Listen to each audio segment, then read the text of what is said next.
we have to make use of the natural Cilia Beat in our body, which divine God or nature had given us. We can harness that with our Brahmari Pranayama or Shitali Chitakari Brahma. As you know, Brahmari is like a bumblebee. Though we use it for calming breath practice, but it makes a complete vibration in our body, and it get aligned with our, because the whole cilia beat or cilia rhythm itself become chaotic when we have cytokines. Cytokines storm in terms of viral attacks such as COVID.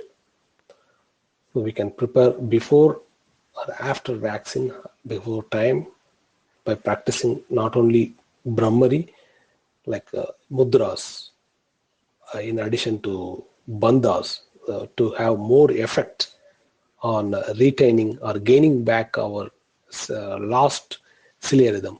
So the question, we might have common sense question like, how come 5 to 7 millimeter long,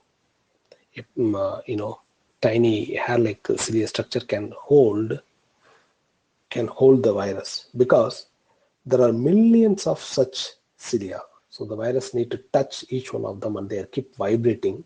So they might get scattered, or cilia might get scattered. So that's why when it go to the alveoli and alveolar tract, the main tract, it sabotage the epithelial cells and the cilia.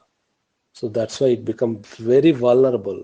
Even all the 5 lobes, particularly lower lobe, will never get infected.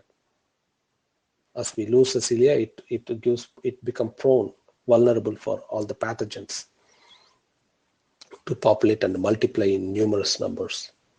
So particularly we have to think about, for example, to day 1, day 2 study, to understand, as they are very sensitive beyond human comprehension, but we can do Adi Mudra, Chin Mudra, Chinmaya Mudra, Linga Mudra. Particularly if you see I have some problem with lower lobes, you just close fist, make fist bump, sit quietly, keep the spine erect in Vajrasana or Padmasana, and observe. As we know, when you do Adi Mudra, the breath will be going to the lower lobe on our right side of our body. And then Chin Mudra will be going to the upper lobe. Chinmaya Mudra will be going to